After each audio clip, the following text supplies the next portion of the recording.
Pisma class. Hello mga kapatid. Patuloy po sa pagsiwalat sa katotohanan para maraming mga kaibigan natin, mga kapanalig natin na matuto sa mga katotohanan. At ipagdasal niyo po yung team natin sa ministry at ang Diyos po ay sobrang natutuwa sa ginagawa ninyo. Dahil sabi niya, ang may pananampalataya sa akin ay gagawa sa ating mga gawain. At yan po yung ginagawa natin, evangelization, preaching the truth, because sabi ni Father Gabriel Amort, we need to re-Christianizing the Christians. Dahil marami ngayon Kristiyano pero pagan yung mindset. Salamat sa inyo ha. Malaking tulong yung ginagawa ninyo. Kahit ilan lang yung manunood, makatulong po yun. Kahit isa lang yung ma-converted natin, malaki na yung reward natin sa kaharian ng Diyos. Amen. God bless.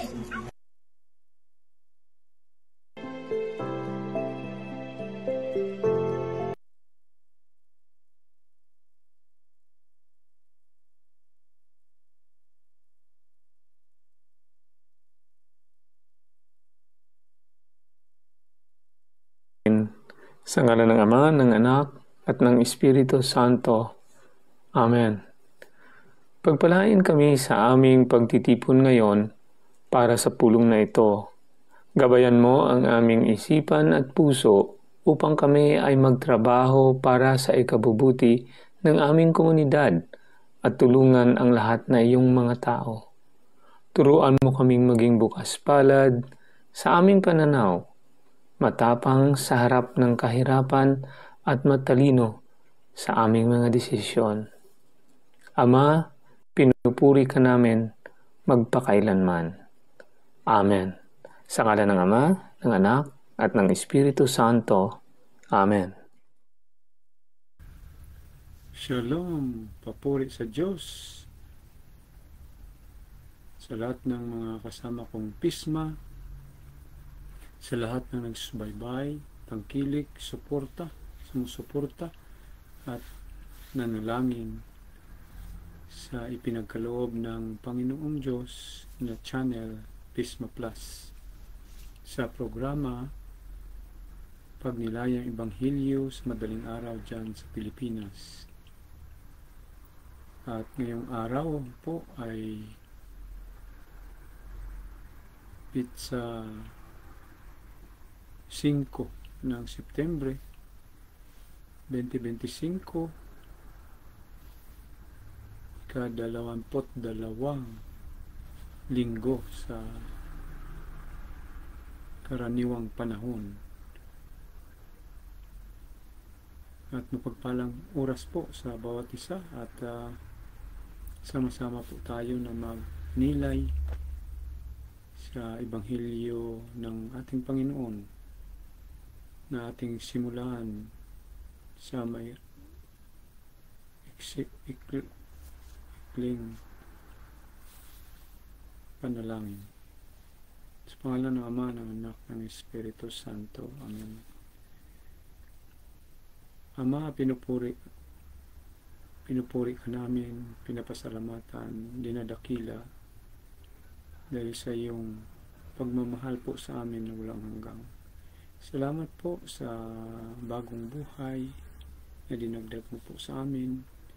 Salamat po sa lahat namin nakain, amin na langhap na hangin, amin na inyong na tubig, o ibang inumin na nagpapalakas sa aming physical na aspito ng buhay. Salamat din po sa kababang loob na binigay mo po sa bawat isa sa amin, mahabang pasyensya. Salamat din po sa trabaho.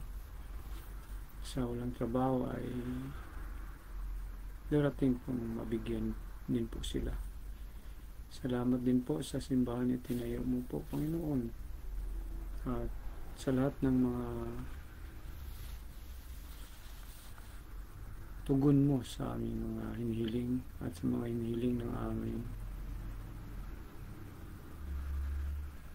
mahal sa buhay at sa nagpapadasal sa amin. Salamat din po sa katatagan ng loob, tibay ng loob sa hinaharap. At salamat po sa nalampasan naming pagsubok sa tulong mo, Panginoon, at kami po ay naging matatag, dagdag sa aming pananampalataya at pananalig sa iyo. At marami pa po kaming dapat pasalamatan, O Panginoon. Kasama na po ang iyong pagmamahal na walang hanggang. At sa oras na ito, O Panginoong Diyos, gusto naman po namin maglambing at alam po namin na lahat naming mga pangangailangan at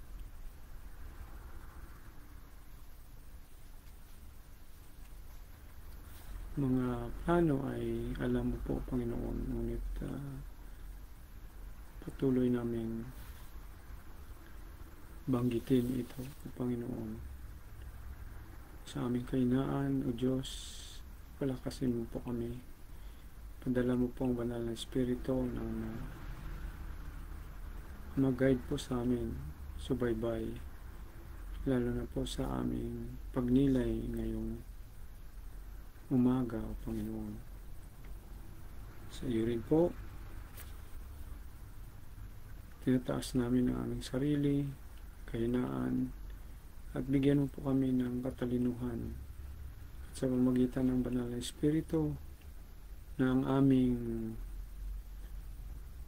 mga salita o mamutawi sa aming mga bibig ay nagmula sa iyo ang lahat. At ganoon din po, Panginoon, sa mga bagay na kailangan po namin at ng aming mga mahal sa buhay. Tinataas din po namin sa iyo ang mga may sakit, kasama na po kami sa loob at labas ng ospital. Kasama po ang ninang ispi ko po at ang bro Fernan ko po. Sa iyo po sinasandal namin at inaasahan po na ipuin mo po ng mapagpagaling na kamay na sila po ay makasama namin balang araw sa tamang panahon sa kagustuhan mo po, Panginoon. Sa iyo rin po tinataas namin ang mga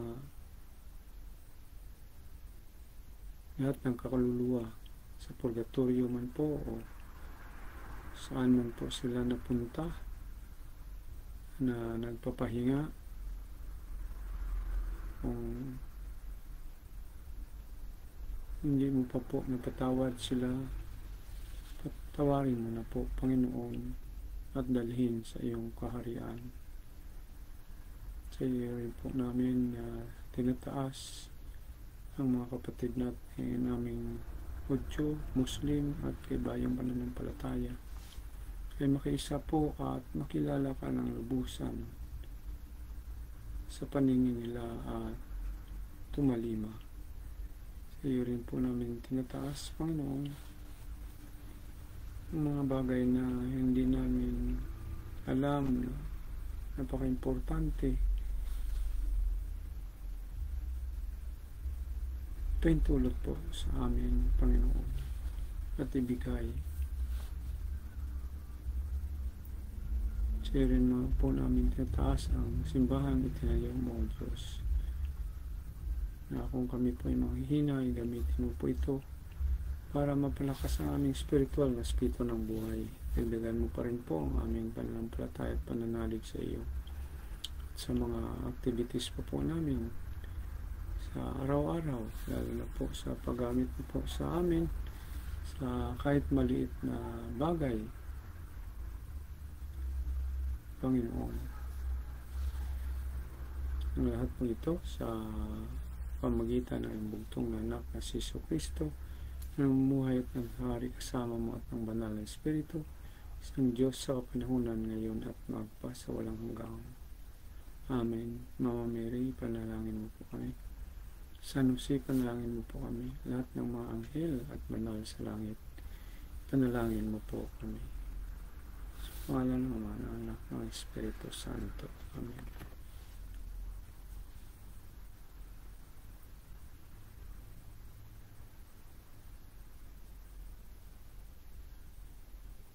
Hallelujah, Hallelujah.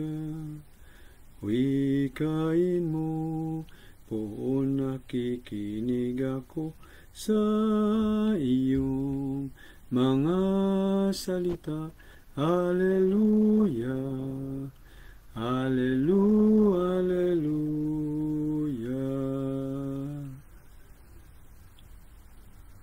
Sinabi ni Jesucristo, ako ang ilaw ng mundo at buhay ng alagad ko.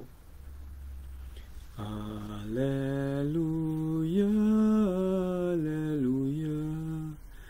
Wikain mo, poon nakikinig ako sa iyong mga salita. Hallelujah, Hallelujah, Hallelujah. Ang mabuting balita ng Panginoon ayon kay San Lucas, Kabanata 5, talata 33 hanggang 39. Papuri sa iyo, Panginoon. Noong panahong iyon, sinabi ng mga Pariseo at mga iskriba kay Jesus, ang mga alagad ni Juan ay malimit mag-ayuno at manalangin. Gayon din ang alagad ng mga Pariseo. Ngunit ang mga alagad mo'y patuloy ng pagkain at pag-inom. Sumagot si Jesus, pag-aayunuhin ba ninyo ang mga panauhin sa kasalan, samantalang kasama pa nila ang lalaking ikinasal? Kapag wala na ang lalaking ikakasal, saka pa lamang sila mag-ayuno. Sinabi rin niya sa kanila ang isang talinhaga, walang pumipiraso sa bagong damit upang itagpi sa luma. Kapag ginawa ito, masisira ang bagong damit at ang tanging tagping bago ay hindi babagay sa damit na luma. Wala ring nagsisilid ng bagong alak sa lumang sisidlang balat. Kapag gayon ang ginawa, papuputukin ng bagong alak ang balat. Matatapon ang alak at masisira ang sisidlan. Sa bagong sisidlang balat, dapat ilagay ang bagong alak. At walang magkakagustong uminom ng bagong alak kapag nakainom na ng naimbak, sapagkat sasabihin niya masarap ang inimbak. Ang mabuting balita ng Panginoon. Pinupuri ka namin, Panginoong Jesucristo. So mapagpalang oras po ulit at tayo'y nauna sa pagnilay ngayong umaga dyan sa Pilipinas. At simulan natin ang pagnilay at sabayan po kami nito, no? So sa panahon na yun, no, alam naman po natin ang Pariseo, no, karamihan po sa kanila ay pari ng Hudyo noon. At iskriba, yung hindi lahi ng pari ni Levi, mga mayayaman, matalino. So yun po ang mga iskriba, no? At lahat sila ay mga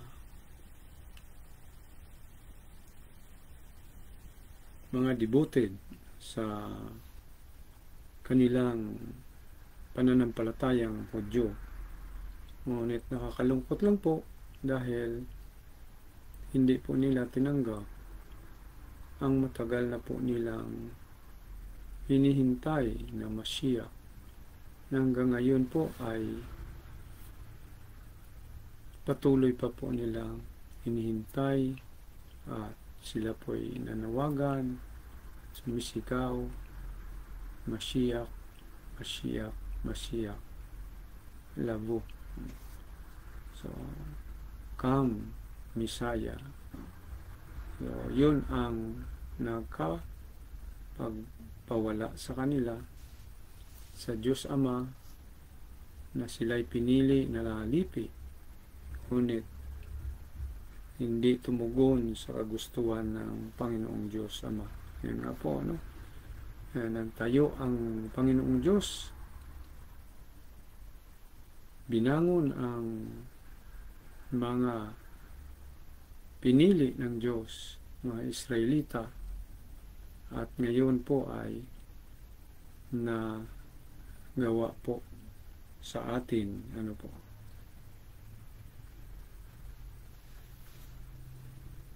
So ito po ang tuligsa ng mga kapatid nating Pariseo at Iskriba, no?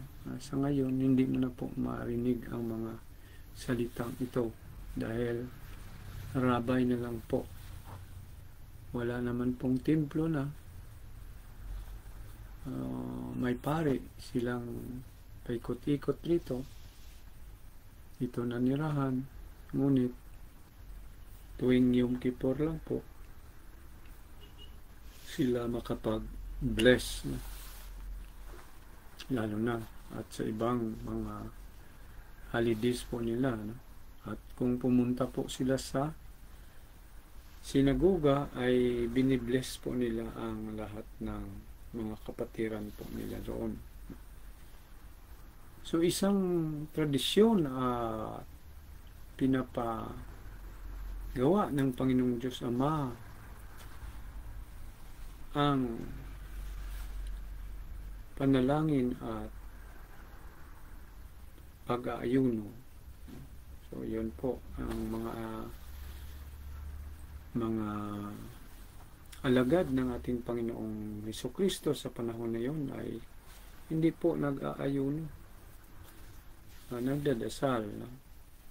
Pero sa ayuno ay wala tayong mabasa o tradisyon man na pinasa na nag-aayuno po sila. Yung nga tinuligsa po ng mga kapatid nating Hudyong Pariseo at Iskriba, ano po, dahil dito napakahigpit po nila. Hanggang ngayon makita po natin pagdating nitong Oktubre, parang yung Kippur, October yata, pagkatapos ng Rosh Hashanah,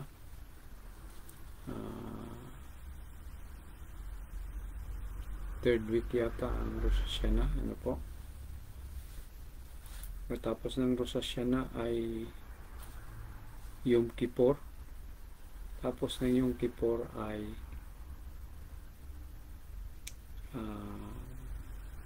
kanilang 7 days na Sukkot, na so sunod-sunod po ito ang holidays ng mga kapatid nating mga Hudyo po rito sa banal ng lupa ng Israel, lalo na po rito sa kinaroroonan po natin sa banal na lupa ng Jerusalem.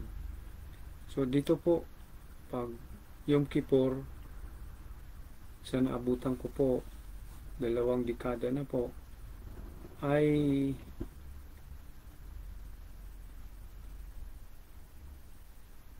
nakapaapa ang iba, no, pag pumunta sa sinaguga, dahil bawal po sa kanila ang magsuot ng balat na sapatos o kung ano man ang ilagay sa kanilang pangsapin sa paa. No? So dati po na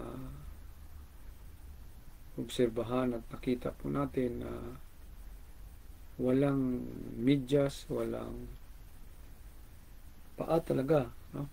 Puntang sinagoga pa at pauwi sa buong araw na yon ng Yom Kippur.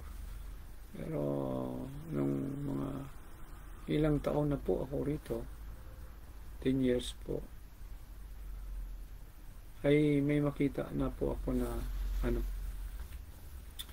pag Yom Kippur ay sila'y nag-aayuno ng mahigit 24 oras, nakasimangot, hindi nga naghilamos, walang inumin, walang inom, at kahit ano, wala ring kain, nakita na tayong nakamidyas na, no? Nakamidyas, yun ang lalapag sa sahig, no? Kahit pumunta sa sinagoga at may ginagamit po silang tinatawag na kitol, no? 2 pong klaseng kitol po rito, yung kitol na puting-puti o kitol na diaper, no? Kitol din po kitolim, diapers. Pero ito, yung sinusuot nila ay tawag po kitol din po, no? So tama naman po, dipinsa. So napakaputi yun. So wala silang sapin, nakakitol po sila papunta ng sinagoga at pabalik sa bahay. So yun po ang sitwasyon po nila pag Yom Kippur, no? Nakakitol at nakapaalang, no? Pero nung mga bandang malapit na akong 2 dekada po rito, makita ko na po naka-chinilas, no? Yung plastic or rubber, wag lang ang may balat, no? Balat. So yun sa Yom Kippur, no? At yun ang pinaka-highest nilang nakita ko ritong holiday na magtataka ka at anong tawag po rito,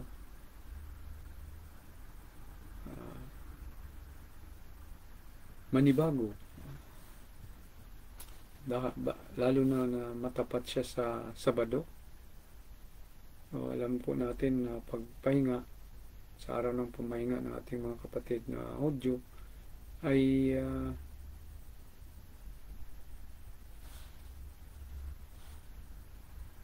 pabungga ang pagkain. Ang hindi mo makita sa buong linggo na pagkain, lalo na ang paborito nila, ang iba chong, yung nilagang karne na may beans, may sopas, no? So yun po, so dyan mo matikman yung mga hindi mo natikman sa buong linggo na pagkain sa loob ng bahay, no? Ibig sabihin, pag araw ng pumahinga o Sabat po sa kanila ay ano po yun, fiesta sa bahay po nila. So nakakalungkot pag nagtugma itong Yom Kippur, no? Dahil nga panalangin at ayuno lang po ang magagawa po ng ating mga kapatid na Hudyo kahit sa ngayon, no? So, may mababasa pa nga tayo, no, na 3 beses sa isang linggo nag-aayuno ang kapatid nating Hudyo. Ang ating Panginoon ay sumagot dahil sa reklamo ng mga Parisiyo at Eskriba na bakit hindi nag-aayuno na si San Juan Bautista nga nag-aayuno, nanalangin at nag-aayuno. Napakatindi ng sagot ng ating Panginoon na hindi ang mga alagad po niya makapag-ayuno dahil kinakasama po nila ang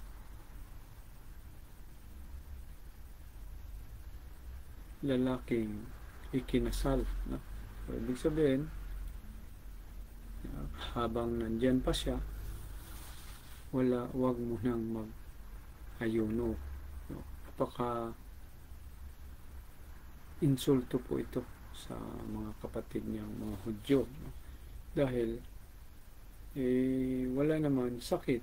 Ang exempted po rito ay yung mga natatanda na po, may kapansanan, may dahilan na hindi makapag-fasting, ano po. Pero sa kanila, pagka fasting talaga, fasting, no? So, ngayon, binago ng Panginoon na habang nandyan po siya, ay hindi mag-ayuno ang kanyang alagad.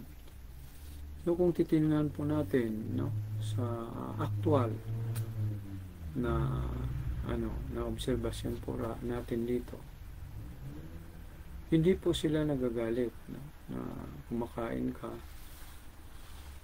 sila ay naka-standby. Ngunit itong mga kapatid nating Muslim, magagalit po ito pag nangunguya ka po sa harapan nila na araw ng pamahinga nila, no? Biyernes, lalo na pag Ramadan, no? So, fasting sila, tapos kumakain ka po sa harapan nila, magagalit sila. Ang Hudyo naman po ay okay lang po, parang wala lang sa kanila, sila sa sarili lang po nila, no? So yun ang isang bagay na matutunan po natin dito. Ano pa?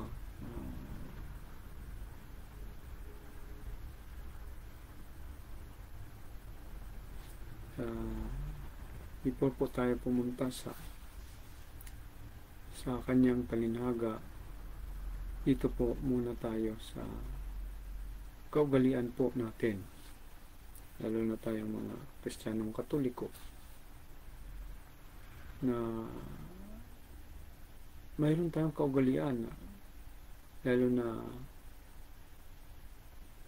hindi po tayo nakikinig sa simbahan, wala tayong community na nakapasilong sa simbahan, ay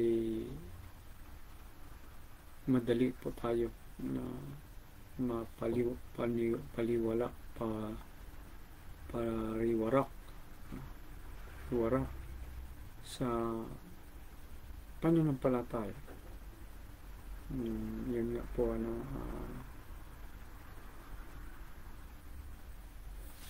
sabi rito na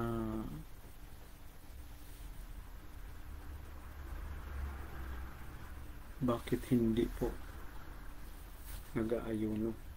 So, binabantayan po nila, no?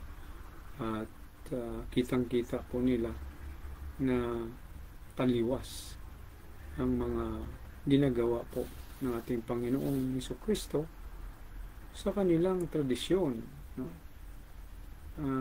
Tradisyon ng tao. At dahil hindi malalim ang kanilang pag-intindi ng sitwasyon ang misteryo ng Panginoong Diyos. So, inggit ang nangibabaw po rito. So, tayo, di maiwasan, ganyan din po tayo.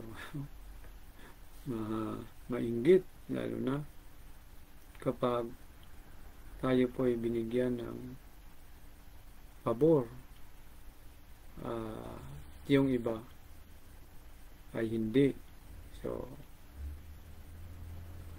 mag-expand po tayo, magpakilala. Ngunit, kung tayo po ay nagkataon na hindi kinikilala, pinabayaan, ay nasasaktan po tayo na bakit yung iba ay ang gandang buhay, tayo ay pulubi pa rin, no? O maraming kulang sa ating mga pangangailangan. Dapat ito ay maintindihan po natin at palaliman na mawala po ito. Ang isa sa mga mortal sin, yung pride. Ano pa? Pagkatapos na mawala siya ay mag-aayuno.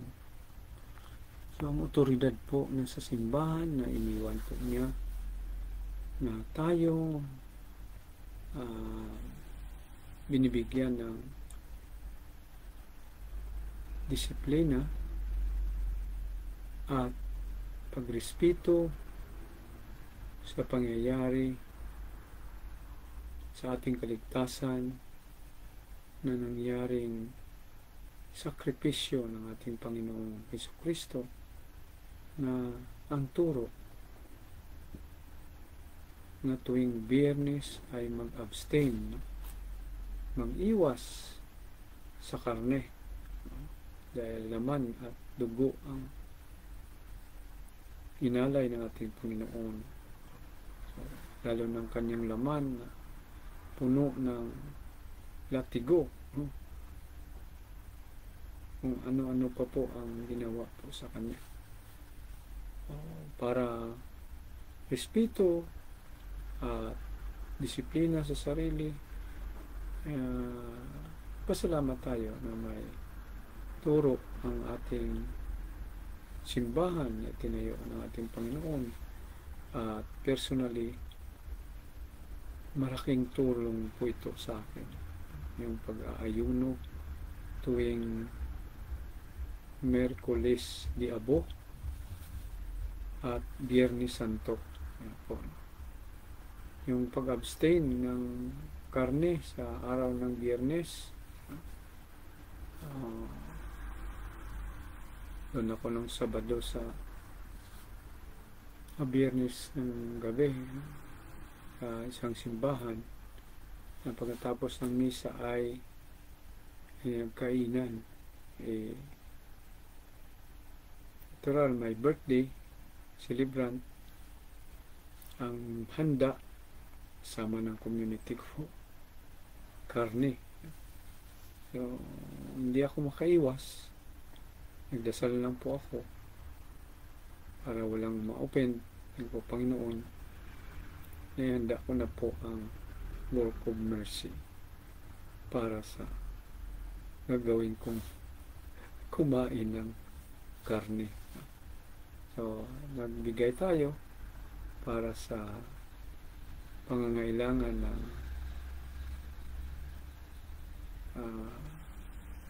community, sa evangelization. Yun po ang kaakibat. Kailangan, pag hindi may iwasan, ay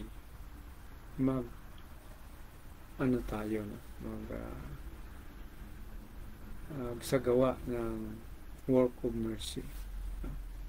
O di kaya ilaan po natin ang isang dekadang rosaryo para sa hindi natin pagsunod, no, ng disiplina na binibigay ng simbahan na umiwas sa karne tuwing Biyernes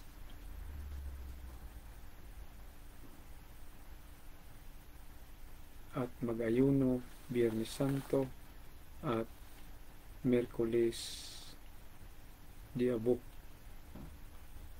So, ang talinhaga ng ating Panginoon ay yung lumang damit na sira, lagyan mo po ng yung butas ng bagong tela, ay lalong masisira yung damit na luma. Ano po? Nasisiglan naman po ng alak, ay kailangan po ay bagong alak, bagong sisidlan para hindi masira sa fermentation ang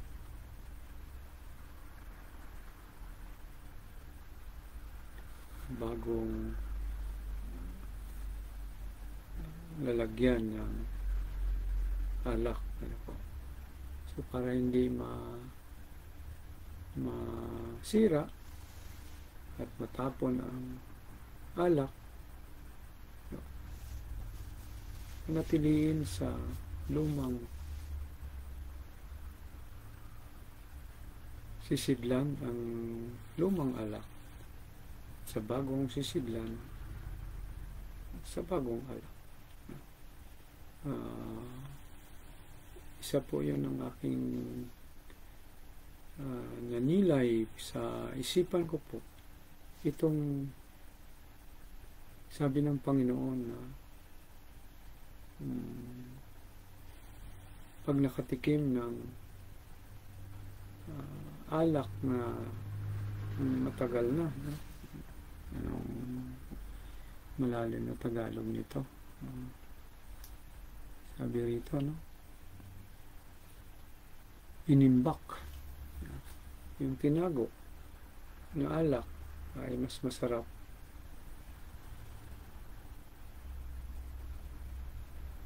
at binigyan siya ng bagong alak, ay makasabi po siya na masarap yung inimbak. Ito po yung nireflect ko sa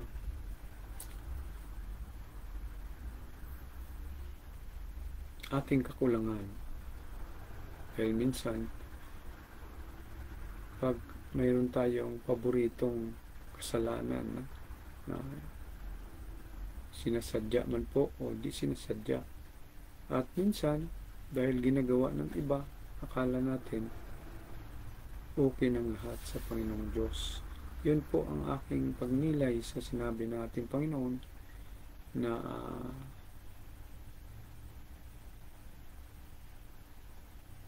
kapag nakatikim ka po ng inimbak na alak, ay dapat hahanap-hanapin mo yun.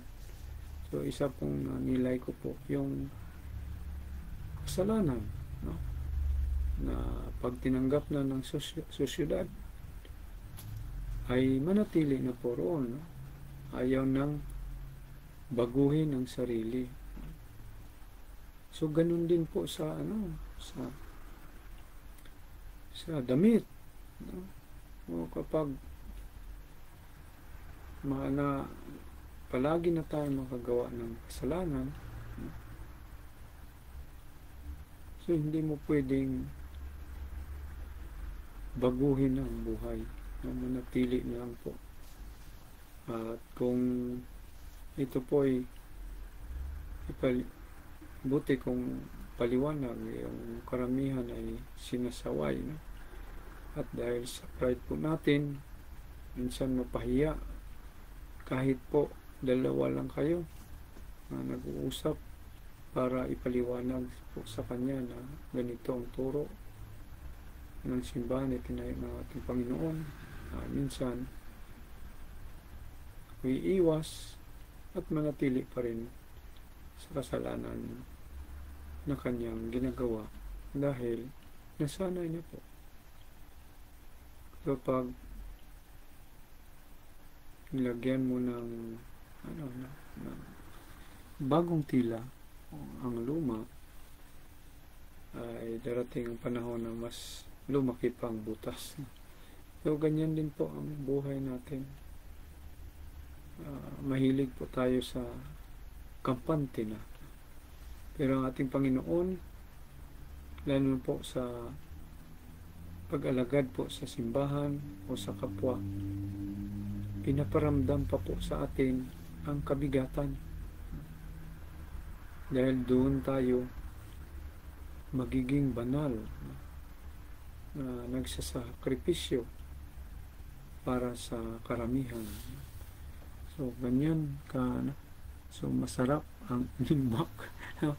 Pero, kung kasalanan po ito, ay alisan na po natin. At pag tayo'y lulong na, ay mahirap lumabas. Maliban lang kung tayo'y nananalig at sumunod sa kagustuhan ng ating Panginoon. So, dalawa ang aking nakita rito sa Ebanghelyo na narinig po natin, ang pag-iwas ng inggit at pag-ayuno. So, inggit, ayuno, panalangin, at baguhin. So, yun ang response po sa sa baguhin ang sarili. Yun nga, sa ating kapatid na Hudyo ay 10 utos ay ginawa na lang pong 2. Sa kanila ay 613. Dumami. Sa Panginoon ay ginawang 2 sa mga tao. Ngunit sa ating mga alagad po niya ay ginawa na lang pong 1. Love one another as I have loved you. So, yun po na dahil nalaman na po natin na ang turo ng simbahan sa pag-ayuno, anong araw, abstain sa karne, ng Biyernes, dandahan po natin alamin po ito at malaking halaga itong ayuno dahil sa pag-ayuno mga kapatid nating Hudyo ay nakasimangot. So may mga talata tayong magbasa ang turo ng Panginoon tungkol sa pag-ayuno, mangilamos, magsuklay. So, kasama ng ngiti, natural. Wala naman tayong magawa kundi gawain po ng Panginoong Diyos ang kailangan. So, yun po, no? At patuloy natin ipagdasal ang bawat isa. Lalo na po kami rito. Okay, sama na lang po. Dahil ng isang gabi ay nandun po tayo sa garden ni Santa Marta at ang nangyari po ay hindi nag-alarm ang aking cellphone, ngunit pumasok yung notification. So 2 na po ang pumasok at ang narinig ko po ay putok na lang, ang daming putok, no? Dahil po hindi yung internet doon banda sa aking kinaroroonan na ilang metro lang, 30 meters yata. Ayun na ang pader between Israel o Jerusalem o Bethany boundary ng West Bank. No? So, yung mga signal po namin, kung nandun po kami, ay minsan malakas. Karamihan ay mahina. Mahina talaga. Dahil kinokontrol po ng Israel ang himpapawid o ang koneksyon sa internet. Paano palakasin, saan banda. So, yun po.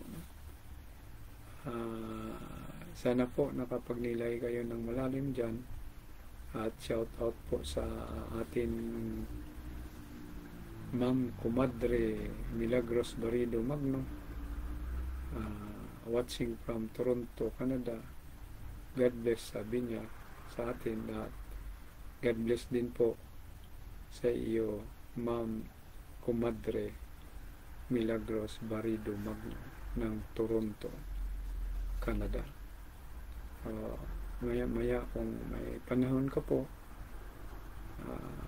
pwede kang pumasok sa kanila ni Compadre Yor Balairos at ni Compadre Rex Harder sa schedule po natin sa Nilay ng mga ng oras ng Nilay sa Pilipinas ay 2 o'clock po rito ng madaling araw. 2 plus 5, 7:30, mga ganon. 7:30 or 8 ng umaga po sa Pilipinas. So, inunahan ko na lang po na magnilay sa madaling araw ng Biyernes dahil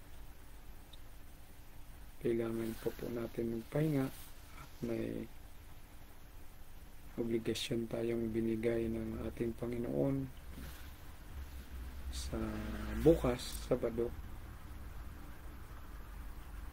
na patuloy mag-alaga sa kanyang mga tupa sa ilalim ng simbahan na itinayo po ng ating Panginoon Jesucristo. At gagamitin din po tayo ng Panginoon sa darating na linggo at sa kapistahan ni San Lorenzo Ruiz sa Petsa 28 ng Setyembre. Sana ang busis ko ay magiging malakas. Parang 3 linggo na po ito mula nang uminom ako ng malamig na tubig doon sa Ratisbon at parang namamaos po ako. Ay pista pa naman na gagamitin kong busis na makatulong po sa fiesta, no? Kahit kanta-kanta lang naman po. So, shalom, beletraot, papuri sa Diyos, God bless us all, at pagpalain din po kayo na lahat ng may mga kaarawan sa araw na ito. So, ibigay ng Panginoon ang inyong mga hiniling sa inyong pagsilibrar ng inyong kapananakan, at kung ang hinihiling po ninyo para sa inyong kabutihan ay huwag kayong magdadalawang isip, ipagkaloob po yan ng Panginoong Diyos. So salamat po ulit sa lahat-lahat at pabaya natin sa Panginoon ang proteksyon natin, pangangailangan natin, lalo na po sa kapayapaan na hindi may bigay ng mundo kundi ang ating Panginoong Diyos lamang po. So, shalom, shalom, shalom. Papuri sa Diyos, to the Lael, to the Elohim, to the Mashiach, to the Adonai. Baka siya Yom Tov, good day.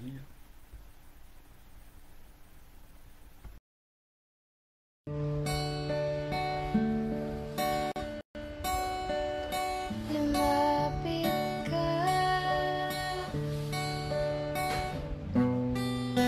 manahan ka,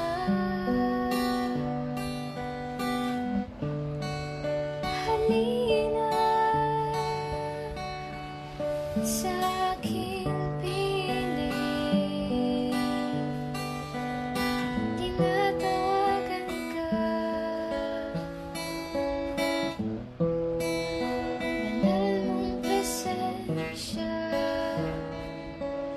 Espiritu, banal manahan ka, Espiritu, banal lumapit ka.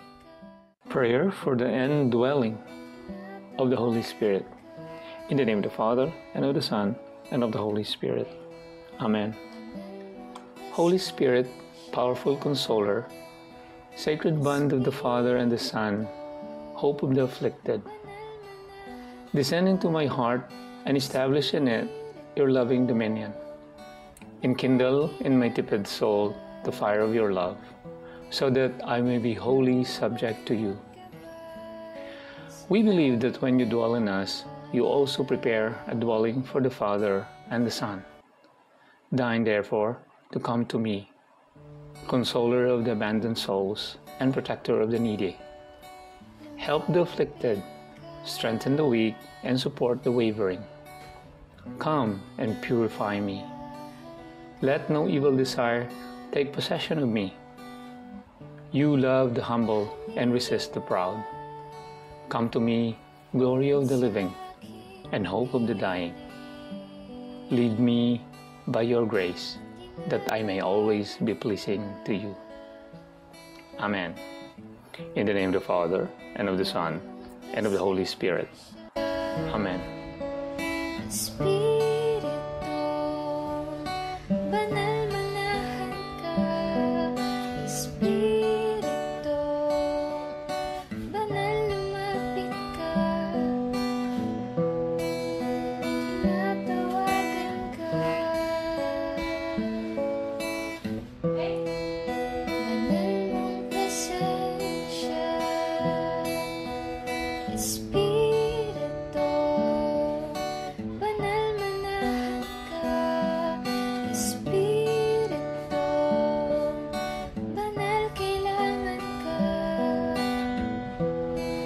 patnubay mo't gabay sa amin ay alay.